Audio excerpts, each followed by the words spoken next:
How's your day? Pretty good. I'm starving. All right, let's do this. Let's do it. Oh, I'm so hungry. So have you heard of this place? What do you mean? The Manson family used to hang out up there. Yeah, there's this old train tunnel. And if you go up there and stand up against the wall as the train goes by, you get this mad, crazy rush. Sounds creepy. Let's do it. No. It'll be fun. So creepy. Oh. Oh my god, so the train doesn't come. Let's just get through to the other side. Oh, what's that? Nolan, shine your flashlight. Let's get out of here.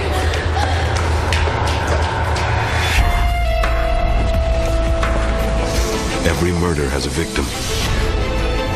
Every victim has a story. It starts and ends in the dead of night.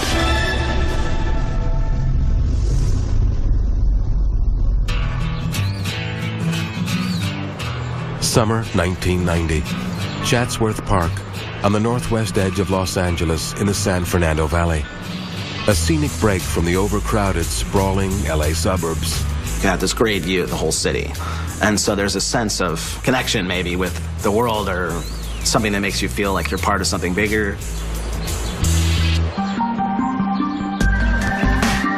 But after dark, the day hikers retreat and thrill seekers are unleashed. High schoolers like to go up there and experience the rush of a train coming through the tunnel, which was about 30 feet wide. And in the train tunnel, there were alcoves, and you could stand on the alcoves and watch trains go by your face. And it just was the eeriest vibe. There was definitely some criminal element to that area. And I knew enough about that. Like, I would not go there in the middle of the night. Just after dawn on the morning of June 22nd, 1990, LAPD crime scene investigators are dispatched to Chatsworth Park. They're responding to a chilling report of a corpse that was discovered deep inside a train tunnel. It takes a significant walk up some hilly areas to get there, and then it levels off. The teenage witnesses told police they stumbled upon the body not far from the mouth of the western entrance. And at nighttime, it is pitch black from the minute you walk in. You cannot make your way through it without some kind of illumination, unless you're just going along the wall. So it is a scary adventure. To add on top of that, you come across a dead body that is blood covered. It would be terrifying. The CSI team is distinctly aware of the area's dark and malevolent past. Charles Manson and his people, his family, were all in that area that they spent a lot of time, doing drugs, whatever they did up in Chatsworth Park. When Charles Manson and his group committed those murders, the Tate LaBianca murders, they used to hang out at that tunnel. And it was known as the Manson Tunnel for a long time. And just up the hill is Spawn Ranch, where several members of the Manson family stabbed and buried Hollywood stuntman Donald Shorty Shea. People went up there because it was kind of that haunted house somewhere.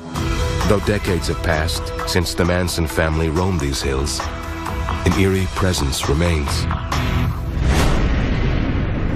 People that practice different forms of the occult go to that tunnel, and it's had a reputation for that. There was reports of cats being tortured, different kinds of animal sacrifices taking place there.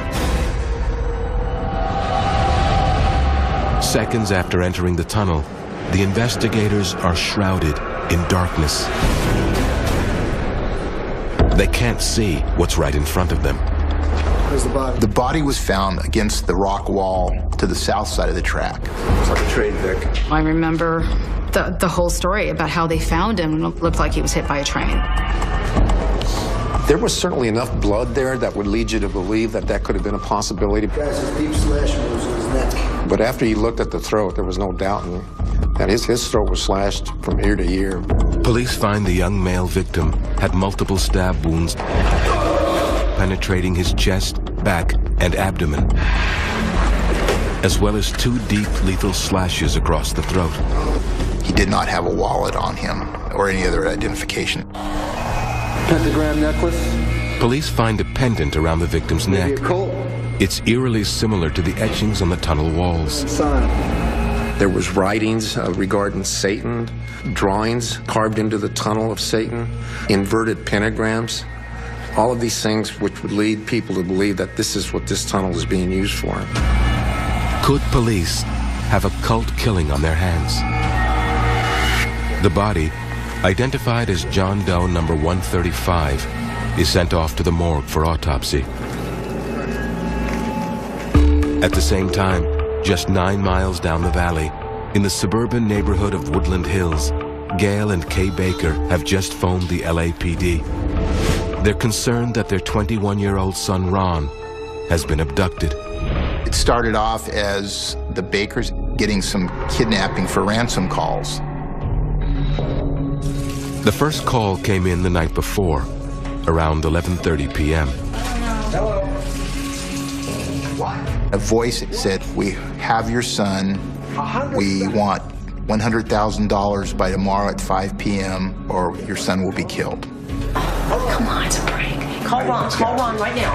But a quick call to their son's roommates had eased their minds. Where's Ron? They learned Ron had gone over to his college campus. He was taking the bus to UCLA to meet some friends. My dad honestly thought it was a joke or somebody playing a trick. Oh, these kids today.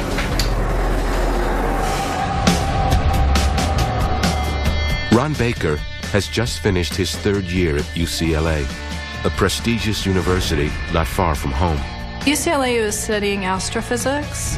He was really interested in research and scientific things. He was so enthusiastic about what he was learning and that the sky was the limit, like he could have done anything.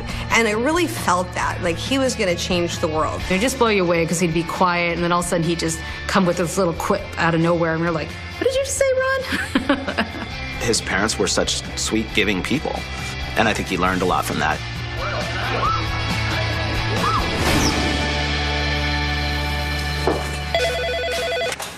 Hello?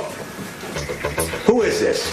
When Mr. Baker received the ransom calls, he didn't believe the first call. He thought it was a joke. Where's my son? I want to talk to my son. The next day at 10:30, he receives another ransom call. It's the same people that called last night. They said they have Ron. This time, he calls the police and a crime report is taken. I went to my parents' house and basically stayed around there all day Friday. They had a tap on the phone, but there was never a third phone call. All traces of Ron and his alleged kidnapper seem to have vanished. Family and friends are baffled. Why would anyone kidnap him? It didn't make any sense. I mean, he has no money. His parents have no money. They're the stupidest thing I've ever heard of. Anybody that knew my parents for any period of time would know they were just a pretty basic, ordinary family. I spent the whole night just sort of freaking out, wondering what was going to happen.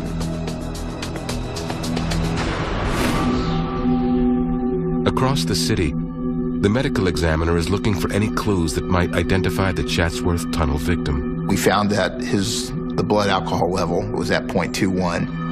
Having the equivalent of 8 beers in his bloodstream at the time of death, the victim was highly intoxicated. Had he been partying with his killer? Or did his inebriated state make him an easy target? Underneath the victim's fingernails, we found traces of AB blood, which is the rarest of the 4 blood types. It's only about 4% of the population. According to police, this tells them there was a struggle, and the victim, whoever he was, tried to fight off his attacker. Now, the LAPD have both a homicide and a kidnapping on their hands.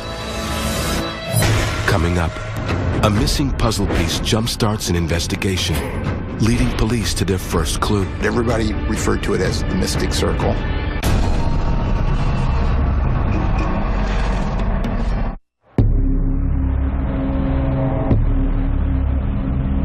In late June 1990, the LAPD take 2 disturbing reports in the valley. An alleged kidnapping My son. I want to talk to my son. and the discovery of a brutal killing. Within days, the coroner's office receives Ron Baker's missing persons report. And these two bizarre cases merge into one. The identification was ultimately made because of the description of clothing, the physical description of his body and his hair, what he was wearing. He had a pendant around his neck. My parents went and had to ID the body the next day, but I didn't go. So I feel for them that they had to do that. I don't know how you do that as a parent. They were still in a state of shock. They had absolutely no clue on who would want to kill him, on who would want to hurt him. And I just remember thinking, that's not possible. This has got to be a mistake. The family is shattered and desperate to know the identity of the alleged kidnapper. But police already have their own theory. I wasn't believing that the ransom demands were really a serious thing. It was just, we need $100,000 or he's dead. No mechanics, no information about where the drop was going to be, what they wanted, who to contact, nothing. Maybe that was done to deflect tension away from whoever did this.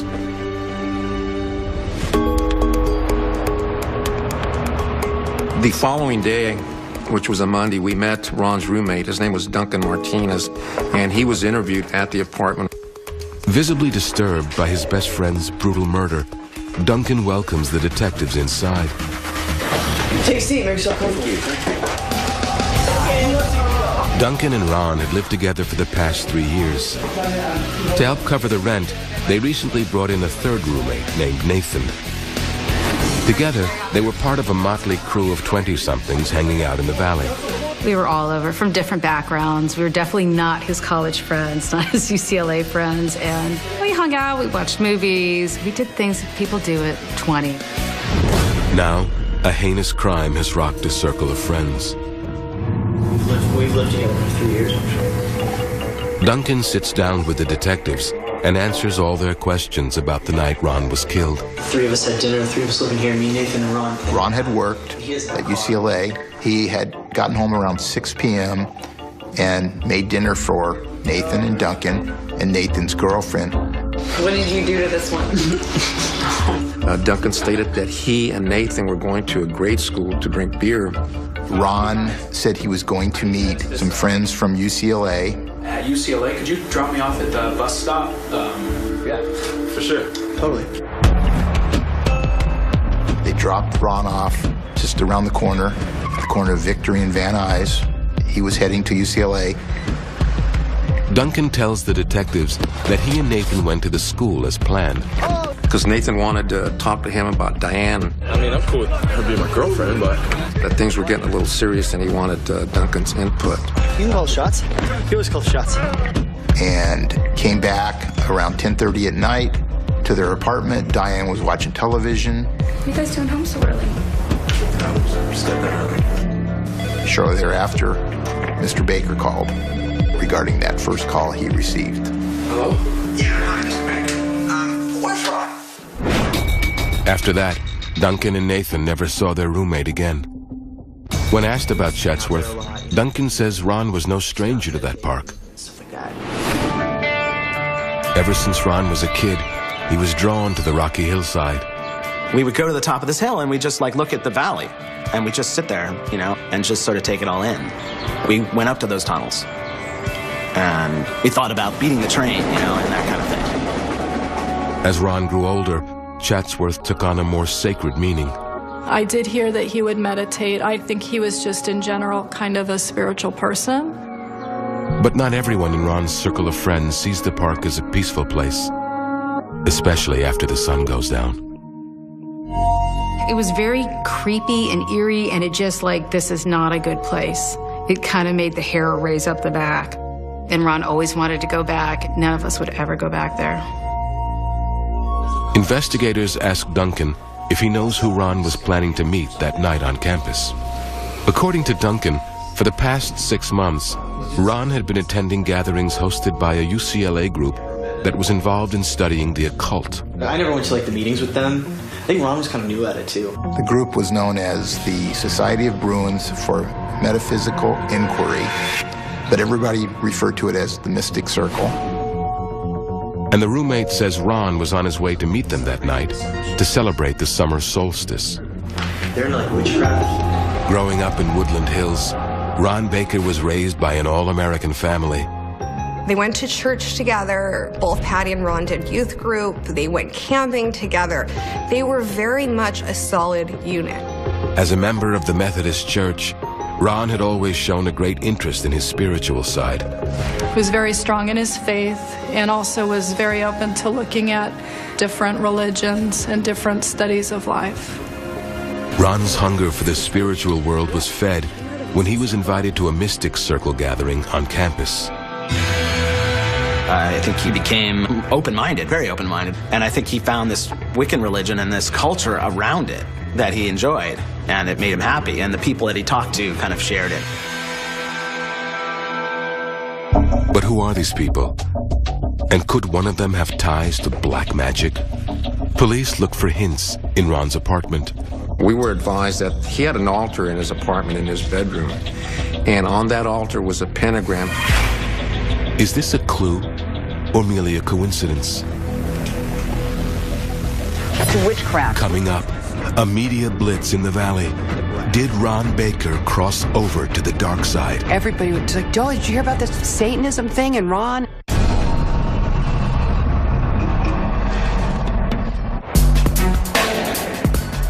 It's Monday, June 25th, and just 4 days after Ron Baker's brutal killing, LAPD homicide detectives have a substantial lead. They're told Ron was headed to UCLA to meet with an occult group called the Mystic Circle. So we wanted to know more about this, but at first we just knew from a flyer we found that it was a man named Roland. We identified him very quickly through the UCLA Police Department just because it was a registered on-campus group. The investigators are able to track down Roland the same day and question him on his whereabouts the night of the solstice. I wasn't even in town. He had not been around at UCLA for a period of weeks. Is there anyone in your group that practices black magic? No. There was just nothing there. There was no planned ordeal that night. The potential lead goes nowhere. I think pretty quickly we ruled out people from the Mystic Circle. There didn't seem to be anything there. Whether this was still cult related, we didn't know. Back in the valley, the bizarre Manson tunnel murder has garnered quite a bit of media attention. Holy terror reads the graffiti over the train tunnel where Ron Baker's body was found. I was walking by the city desk one morning and heard a reporter and editor talking about what sounded like a pretty grisly murder, and heard someone say the word Wicca. Channel 4 News has learned he was involved in occult organizations both on and off the UCLA campus. I believe the police were investigating whether there was some connection to dark magic because of his connection to Wicca, because the killing happened on the summer solstice, and because of where the body was found. We cannot discount the occult at all in this case. It's interwoven throughout the whole case. And all of a sudden, Ron Baker, the quiet student of astrophysics, was transformed by the local community into a witch. I can see why some reporters ran with that angle. By definition, news is the unexpected, the interesting, the unusual, the odd. It was insanity. Everybody was like, Joey, did you hear about this Satanism thing? And Ron?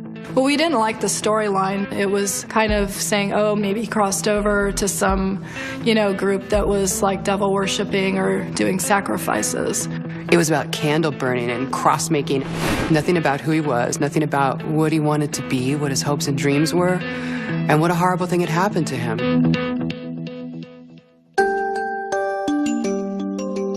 While the public is engrossed in this intriguing story of satanic offerings, some journalists and the police have been second-guessing the theory.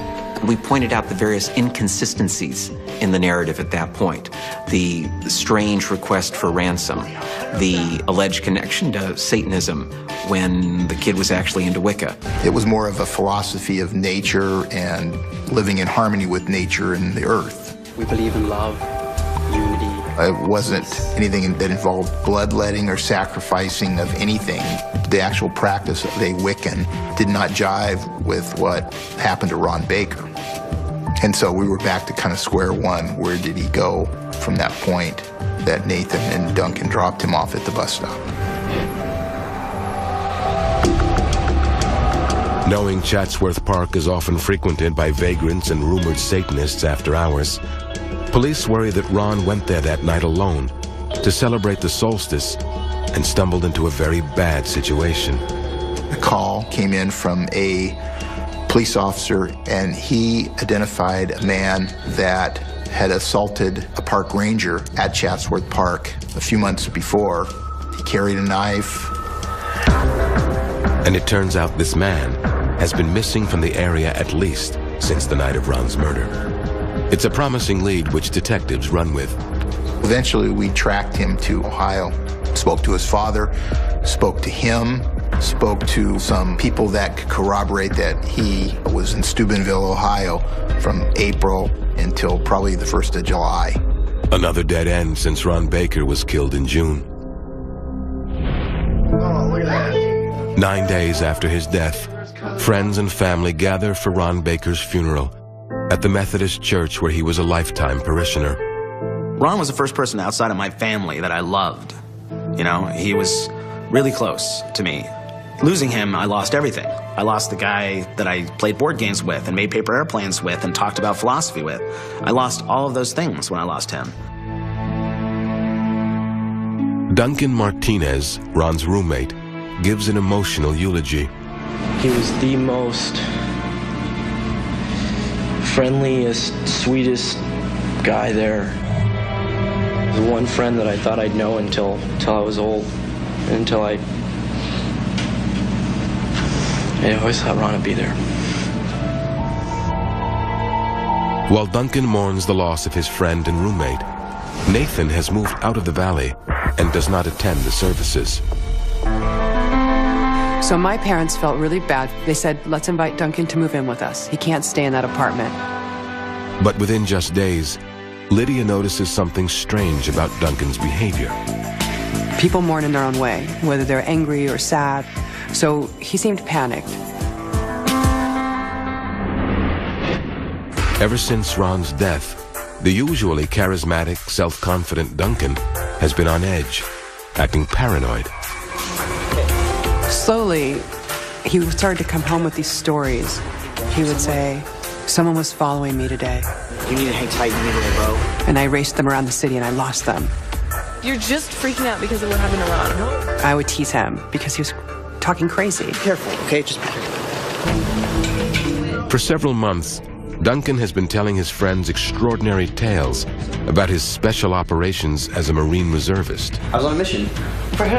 The government. A mission? Yeah. All of a sudden, he would disappear for 4, 5, 6 days and come back to say he'd been in the Middle East or in Iran doing a special mission, which included assassinations. Because I'm like one of the few people in the world that have this, like, license. He'd come back and like, well, I gotta lay low. People know what I did. And like, why are you not driving your car? I don't understand. He's like, I can't have anybody see that I drove it because I did those things.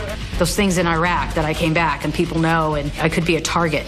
You just go, whatever, Duncan, you know, that's just how Duncan is. But now, almost a month after Ron was killed, Duncan appears to be in danger. Could his tall tales about the special ops missions be true? And then as the days passed on, it got worse. Someone followed me to the house. Someone went through my car, look, and he would show me his car would be all taken apart. And so we all became paranoid because we still didn't know who had killed Ron. Lydia's fear intensifies when she receives a chilling phone call in the middle of the night. And Duncan called me at 2 in the morning, and the phone rang and rang, and I woke up, and I picked it up at the exact same time that the answering machine picked up. So the answering machine recorded this entire call. They hit me, Lady. What are you talking about? He said to me, they've got me. They got me in like a warehouse thing in North Hollywood. Get Garcia. Let him know what's going on. Duncan. Paralyzed with fright, Lydia wonders if she's next. Coming up. I was terrified that this person who clearly had killed Ron and now got him.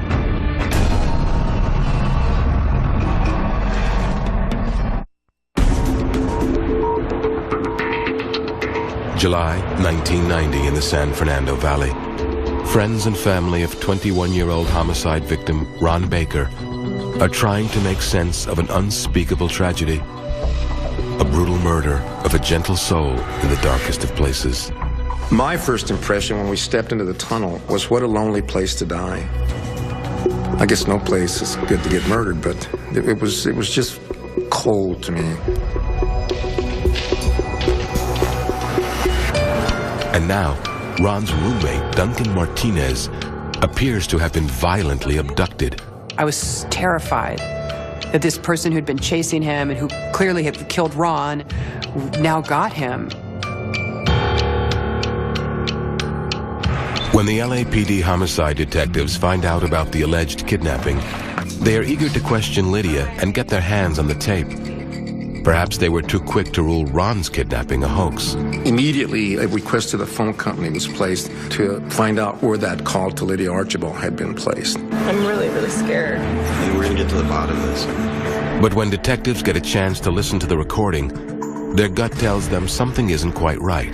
This whole thing was recorded until the line went dead with some sounds of no, click. So hearing that seemed a little overdramatic and not very realistic. We knew it was a lie. We knew that he had faked it. We just figured Duncan couldn't handle it, and he freaked out, and he had to leave. And we had to err on the side of caution, but at the same time, you're kind of rolling your eyes thinking, okay, is this Duncan being Duncan? 3 days later, the phone records reveal the detectives' instincts were right. We found out that when Duncan called Lydia Archibald, he was nowhere near North Hollywood. He was making the phone call from the bus station at the Las Vegas airport. The police told us immediately because he knew we were living in fear. He said, look, this was staged. You're okay. Breathe. It's okay. And that's when we started to put together that we had been conned. Even before Duncan's alleged kidnapping, detectives had begun to think something was amiss. And for weeks, they'd been connecting the dots. It was a lot of gradual moments that kept us focused on one particular area. And what I'm referring to here is the focus on the two roommates. The first time Detective Jackson and Detective Garcia met with Duncan at the Van Nuys apartment back on June 25th, there were several things that didn't sit right with them. Duncan was a little fidgety, a little hard to get eye contact from him. We were concerned. We were real concerned. You know, he's like our best friend. He talked real quick. He wanted to get the story out there. We were all great buds. He's one of those people that you try to read, and it doesn't leave you with a very comfortable feeling. Then, while scouring the apartment, they uncovered several clues. What do you do with the backpack here? We found Ron's backpack was there, which he usually took everywhere he went. That was left behind the night he left. So maybe he wasn't planning on going to UCLA. Ron had also left his keys behind. And we thought it was highly unusual, for instance, for somebody not to take their keys to get back into the apartment, unless they're going to be with somebody that has a key.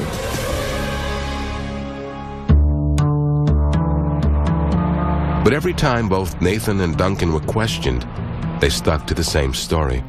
But Nathan was really cool. There was some pressure here, but if he was under pressure, he didn't show it to me. They were their own alibis. No one else could alibi them for that few-hour period from the time they left the apartment till the time they returned home. That bothered us. In order to try and eliminate them as suspects, the detectives offered both Duncan and Nathan a polygraph. Nathan refused, but Duncan agreed. In early July, he took that polygraph. Did you make any ransom calls? No. And failed it miserably in all pertinent questions. Do you know who killed Ron Baker? No. After showing deception, Duncan stopped cooperating with law enforcement and lawyered up. A short time after that, a week or week and a half, Duncan disappears. Duncan? When Duncan goes missing after his alleged kidnapping, investigators share their hunch with the Baker family. They were absolutely shocked. This cannot be. He gave a eulogy for Ron, and they go like this, how could he do that if he's involved in this? We were kind of taken aback by it because he was just so believable and seemed so grief-stricken by the whole thing himself. Everything that we had, instead of eliminating Nathan and Duncan, it incriminated them. I still said to myself, there's no way Duncan could have killed Ron or been in any part of it. There's just no way. That's my friend. He's my friend. Ron Baker's family finds this twist unbelievable.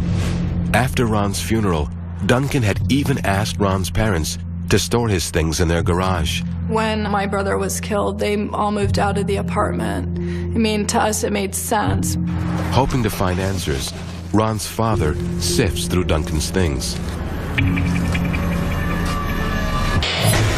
Coming up, a chance discovery blows the case wide open. And he found a note, and it said, sell car, get a new ID.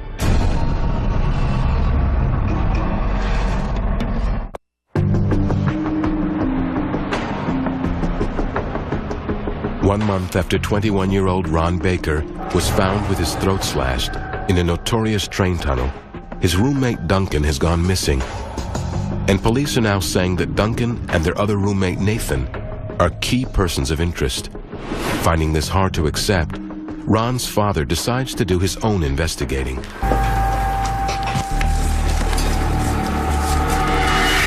And he found a note that was basically a to-do list, and it said, sell car, get a new ID, and there were a couple other things.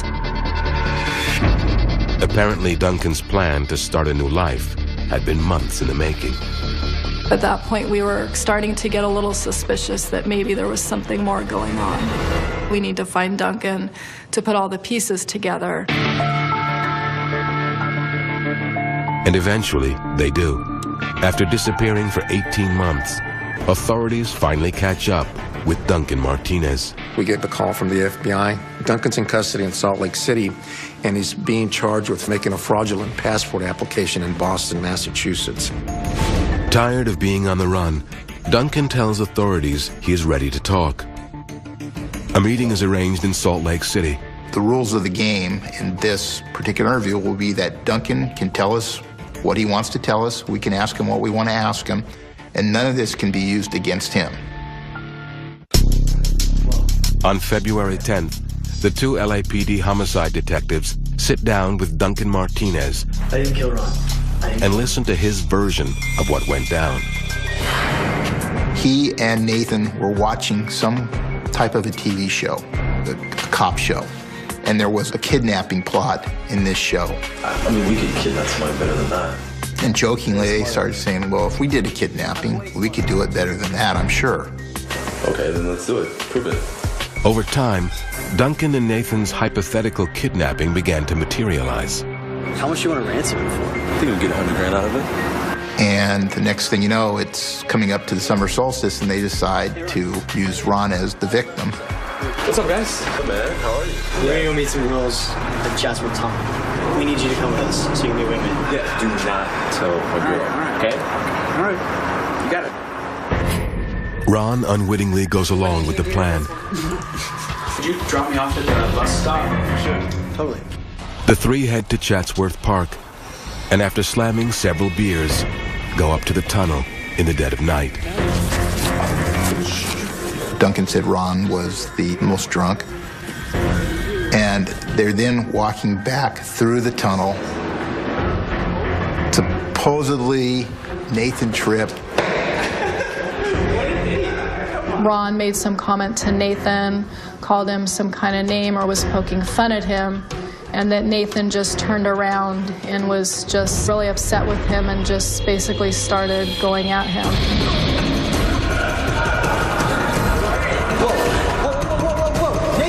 At some point, he also indicated that Nathan got scratched during the struggle on one of his hands.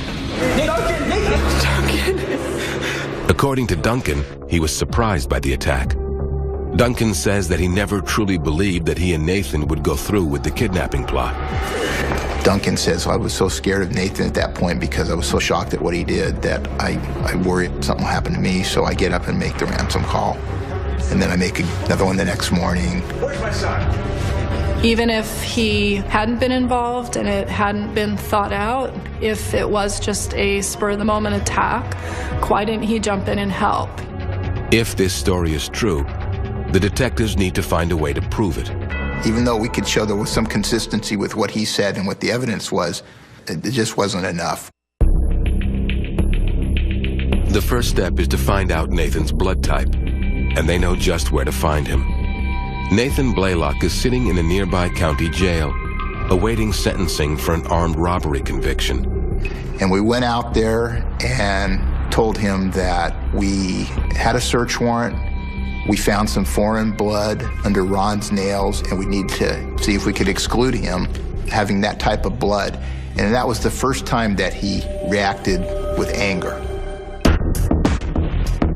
The rare blood type is a match, AB positive, but detectives still need more. We asked Duncan for his cooperation in engaging Nathan in conversation, and he agrees. Nathan, yeah. On a recorded line, Duncan calls his friend Nathan in jail. Dude, if this comes down, I mean, it's not just you, it's me too, you know? Yeah, I know. I mean, I may not have been an executioner, but I'm still gonna get pegged. What are you gonna say if they do come back? I have nothing to say about that. I don't know if this line's secure or not. After hearing the conversation, police believe they have their man, but Nathan never admits to the killing. They ask Duncan to visit Nathan face to face while wearing a wire. So what are you doing here? It's been a long time, I know. You just abandoned me. Like, this, it keeps coming back. Like, what am I supposed to do? You gotta just let it go. Dude, how many people just don't understand people like that? I'm sorry. Nathan talks about throwing the knife and the clothes in the dumpster next door. Crucial stuff. With an arsenal of incriminating conversations on record, detectives visit Nathan in prison. This time, they are hoping for a full confession. What do you want? We said, well, there's somebody telling us that you were involved in Ron's death. And he says, man, who's ever telling you you got it wrong? Then, Detective Garcia plays some of the recorded conversations between Nathan and Duncan. He was your friend too, I thought. Looks like it didn't happen. You accept it, you deal with it, and sooner or later it'll stop bothering you. His head just drops. Boom. Complete silence for a bit. And I said, do you recognize those voices? He just nods. Yeah. It was like his whole world just changed. There's no talking your way out of this. There's no explaining it. And he also knew that Duncan had stabbed him in the back. Eventually, the investigators get a confession from Nathan Blaylock. I was real angry. And in exchange for his freedom, Duncan Martinez is reminded by the authorities that he is never again allowed to speak about the case, or it will be held against him. He returns to Salt Lake City, a free man. Honestly, it made me angry. Here's somebody that was basically living a different life and having a good time, and my brother was not around anymore. But it doesn't take Duncan long to slip up. Right before Christmas of '94, I get a phone call from a detective at the Salt Lake City Police Department. A few days before, Duncan Martinez gets arrested committing a burglary of a sporting goods store. While in custody for the burglary charge, Duncan winds up telling police more than they bargained for. Detective Jackson asks the Salt Lake City Police if they can get Duncan's story about what happened in Chatsworth Park on tape. So he calls back on a tape-recorded line, and Duncan repeats his whole story. I told Nathan, dude, you gotta finish him off or something. Dude, you can't just leave him like that. He's a little throat. It's almost like he's talking about shooting a horse that's broken his leg. You know, go ahead and put him out of his misery instead of saying, wait a minute, what are you doing? Call the police, call paramedics. So we now have that. Duncan was arrested and indicted on Ron Baker's murder. You know, it made me feel good to the sense that he was just as responsible for killing Ron as Nathan Blaylock was. There was, I think, a collective sigh when Duncan buried himself, because it's just the idea that he would have a life. It seemed very unfair. the end, both Nathan Blaylock and Duncan Martinez are tried for first-degree murder with 2 special circumstances: monetary gain and lying in wait. So they had separate trials, but each were convicted on all counts. They were each given a sentence of life in prison without the possibility of parole. People I know and people who I loved are murderers. And they murdered him for no reason. And I guess will be in jail forever for no reason. And Ron Baker's tarnished image was restored. It wasn't a cult killing. It had nothing to do with it. It literally had to do with these 2 sick people who targeted him, these people that lived with him. He was basically just a good-natured person with a good soul. Yet what happened on that fateful summer night will forever leave a void in the lives of those who knew and loved Ron Baker. It's kind of wondering what life would have been like if 2 people didn't make the wrong decision that day. He would have been like a rock star now, you know? Super smart, you know, super nerdy. That's totally in. He didn't get a chance. You know what I mean? Everybody liked Ron. Everybody. And I loved him. And I wish he was still here. And like the Manson family murders,